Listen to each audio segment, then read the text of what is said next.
Hello friends, welcome to the very second tutorial of learning piano with Shirish Purohit. Last lecture में हमने सीखा था कि हम इनकी एक ऑक्टेव की नेमिंग कैसे करते हैं और नोट्स और सेमी नोट सीखा था। आज हम सीखेंगे कि स्केल क्या होता है और स्केल फॉर्मेशन कैसे करी जाती है। अच्छा, ये एक ऑक्टेव है, तो इस ऑक्टेव में हमारे पास कितने नोट्स हैं? 12 नोट्स हैं। तो ये 12 स्वर हो गए, पर हर जगह कहा जाता है कि 7 सुर होते हैं, सरगम 7 होती है, तो यहाँ तो 12 है हमारे पास। तो क्या ये गलत है? एक्चुअली गलत नहीं है, पर इन 12 में से कोई भी 7 ऐसे सुर होंगे, कोई भी 7 ऐसे नोट्स होंगे जिन्हें अगर साथ में प्ले किया जाएगा तो बहुत मीनिंगफुल, बहुत ही सूदिंग, प्लीजेंट, बहुत ही अच्छी वॉइस देंगे। बाकी जो 12 में से बचेंगे 5, 12 में से 7 हमने यूज़ कर लिया, वो हमने एक स्केल बना लिया, और बाकी जो 5 होंगे वो ऑफ स्केल कहलाए जाएंगे या फिर ऑफ नोट्स कहा जाएगा उन्हें। तो स्केल होता क्या एक्चुअली? स्केल क्या होता है? कोई भी 7 नोट किसी भी ऑक्टेव के, वो नोट जो एक अलग फील दें, एक अलग फ्लेवर दें, उन्हें कहा जाता है। एक्चुअली अगर म्यूज़िक की हिस्ट्री में जाएं तो सबसे पहले राग होते हैं, थाट होते हैं। एक्चुअली थाट हर जगह के अलग होते हैं, उनसे राग बनते हैं, लाइक दीपक राग, भैरव राग, राग भोपाली, और हर राग का एक स्वर विस्तार होता है और एक अलग फील होती है। उन रागों के अलग स्केल होते हैं।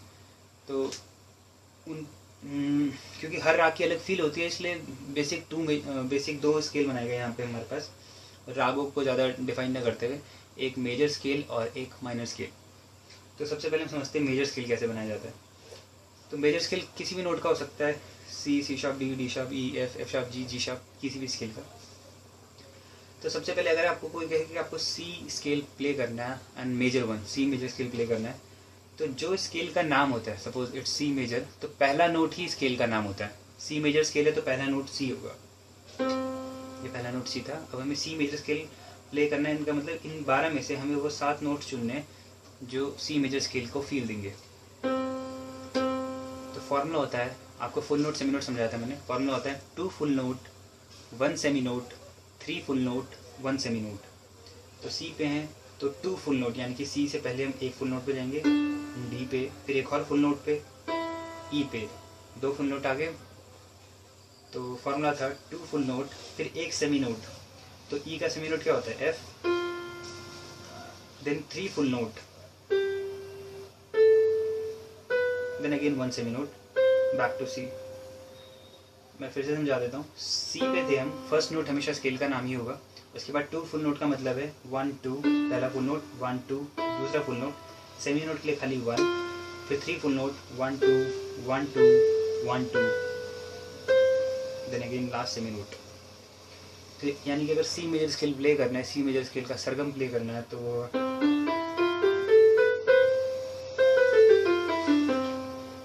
This was pure C major scale. आप लोग कन्फ्यूज हो रहे होंगे कि सी मेजर ही क्यों कराते हैं, हमेशा सी से क्यों स्टार्ट करते हैं? क्योंकि ये सबसे इजी और सबसे बेसिक होता है। अगर आपकी समझ में आ जाए, इसकी टेक्निक समझ आ जाए, तो आप कोई भी स्केल क्रिएट कर सकते हैं। For example somebody ask you to play D major scale, तो कैसे प्ले करेंगे? डी मेजर स्केल प्ले करने के लिए हमारे पास टेक्निक है। हम पहले डी पकड़ेंगे, then 2 full note, 1 2 first full note, then 1 2 second full note, then 1 semi note, then 3 full note, 1 2 3, then again 1 semi note. तो स्केल बना।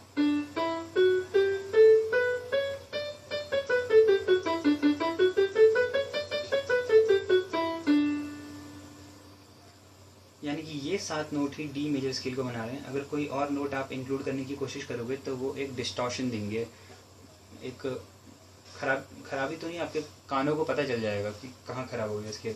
फॉर एग्जांपल मैं पहले डी मेजर स्केल प्ले करता हूँ।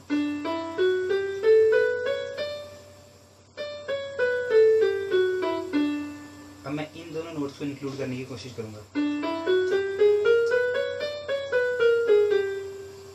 डिस्टॉर्शन आ गई, एक स्केल का जो मूवमेंट था, एक फील थी, वो ब्रेक हो गई। इसलिए वो 7 सुर जो एक मीनिंगफुल वॉइस दें, एक प्लीजेंट वॉइस दें, उन्हें एक स्केल कहा जाता है।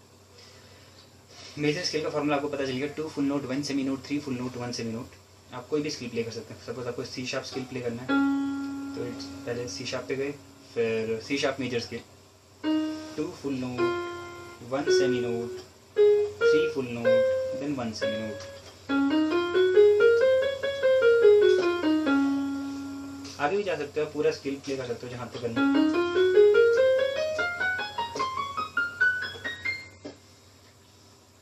Now come to the minor scale. Minor scale का फॉर्मूला क्या होता है? 1 full note, 1 semi note, 2 full note, 1 semi note, 2 full note. मैं रिपीट करता हूँ, 1 full note, 1 semi note, 2 full note, 1 semi note, 2 full note. मैं सबसे पहले ए माइनर स्केल सिखाने की कोशिश करूँगा। We have a minor scale. तो ए माइनर स्केल का पहला नोट क्या होगा? ए। आपको पता जाएगा पहले ए माइनर क्यों करा रहा हूँ, सी माइनर क्यों नहीं कराया। तो आप ए कहीं भी पकड़ लेते हैं। फॉर्मूला था 1 full note, then 1 semi note, then 2 full note, then 1 semi note, then again 2 full note. Formula याद रखें, 1 full note, 1 semi note, 2 full note, 1 semi note, then 2 full note.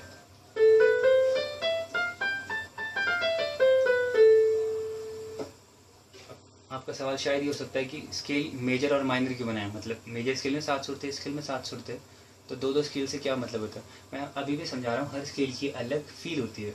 अब आप ए मेजर और ए माइनर स्केल को सुनने की कोशिश करना। हम पहले ए मेजर स्केल प्ले करते हैं।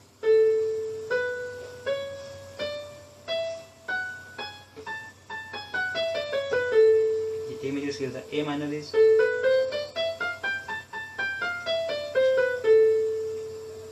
इन दोनों में फ़र्क क्या है? एक्चुअली ए मेजर स्केल थोड़ी सी खुशी दिखाता है, थोड़ा सा उल्लास, रिजॉयस, थोड़ा रॉक वैसी फील लेता है। और माइनर स्केल थोड़ा सा पेन, दुख, थोड़ा सा लो साउंड करते हैं। इसलिए मैक्सिमम जितने भी सैड सॉन्ग बनाए जाते हैं, कंपोज किए जाते हैं, वो माइनर स्केल पे कंपोज किए जाते हैं। और थोड़े हैप्पी वाले सॉन्ग वो मेजर स्केल पे क्रिएट किए जाते हैं। ये एक बेसिक है, बाकी म्यूज़िक के हिसाब से चेंज बहुत सारे किए जा सकते हैं। फिर एक बेसिक क्राइटेरिया है मेजर और माइनर स्केल को डिफाइन करने का। If the song is rock, थोड़ा फील अच्छी है, तो आप मेजर डाल दो। थोड़ी फील सैड है, थोड़ा सेंटी है, तो आप माइनर स्केल पे उस गाने को कंपोज करने की कोशिश करेंगे। हाँ, तो मैं समझा रहा था मैंने ए माइनर स्केल के लिए। एक्चुअली अगर आप सी मेजर स्केल देखें और ए माइनर स्केल देखें, दोनों ही सिर्फ वाइट नोट्स पे हैं और हमारे पास वाइट नोट्स सिर्फ 7 हैं। इसका मतलब सी मेजर स्केल के वाइट नोट्स और सी मेजर स्केल के 7 नोट्स और ए माइनर स्केल के 7 नोट्स इक्वलेंट है, बराबर हैं। इसका मतलब अगर मेरे पास सी मेजर स्केल है और मैं इसे सी से ना शुरू करके ए से प्ले करूं और ए पे ख़त्म करूं, तो मेरे पास ए माइनर स्केल आ जाएगा। तो जब भी ऐसा होगा किसी भी माइनर स्केल के 7 के 7 नोट्स किसी मेजर स्केल के साथ मैच कर जाते हैं, तो वो स्केल उस मेजर स्केल का रिलेटिव माइनर स्केल कहलाता है। रिलेटिव मतलब इनके बीच कोई रिलेशन होता है। रिलेशन 7 नोट्स का ही होता है कि इनके साथ के 7 नोट्स सेम है। So A minor is relative minor of C major. A minor is relative minor of C major because 7 notes of A minor are equivalent to the 7 notes of C major. Similarly, अगर मैं C को एक semi note आगे ले जाता हूँ, suppose मैं C को C शार्प पे ले जाता हूँ, तो C शार्प स्केल मेरे पास है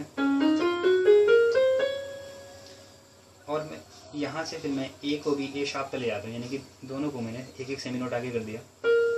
तो A शार्प माइनर स्केल, अब आपको A शार्प माइनर के लिए फॉर्मूला लगाने की जरूरत नहीं है, आपको पता है C मेजर स्केल की नोट्स क्या हैं। तो ए शार्प माइनर के भी वही होंगे जो सी मेजर स्केल के होते हैं।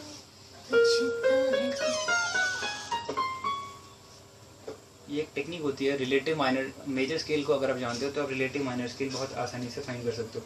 सिमिलरली अगर आप डी पे हो, आप ए सी शार्प से डी पे आते हो, आपको डी का स्केल पता है, तो आप बी माइनर ए शार्प से फिर से आगे आ जाएंगे। तो B minor is relative minor of D major. तो आप बी माइनर में, आप डी मेजर स्केल में बी से शुरू करके बी पे ख़त्म करेंगे तो आपको एक बी माइनर स्केल मिल जाएगा।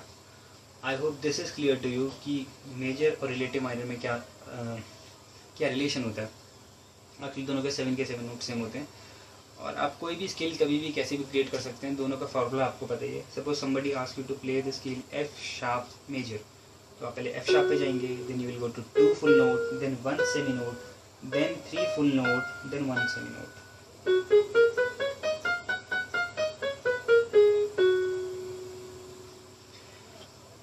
I hope this all is clear to you. Do comment, do like, do subscribe. कोई queries, कोई क्वेश्चन तो प्लीज़ पूछिए। Till then, thank you. Thanks for watching this video.